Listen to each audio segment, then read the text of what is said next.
Vous savez, c'est pas facile tous les jours de commettre un geste.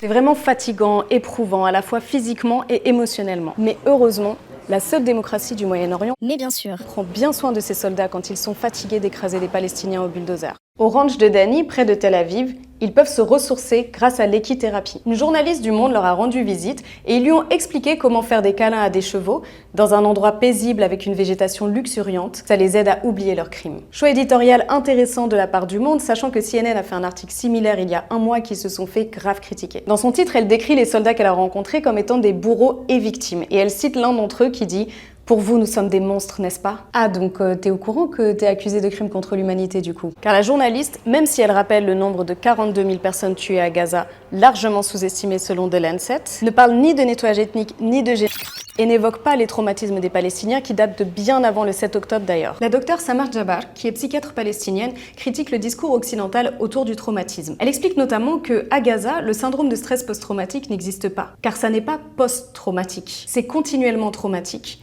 Le trauma est constant et sans relâche. Enfin, je me demande si les soldats que cette journaliste a rencontrés sont les mêmes qui tirent sur les chevaux palestiniens, sans doute pour s'assurer que les Palestiniens n'accèdent pas à l'équithérapie. Non mais sérieux.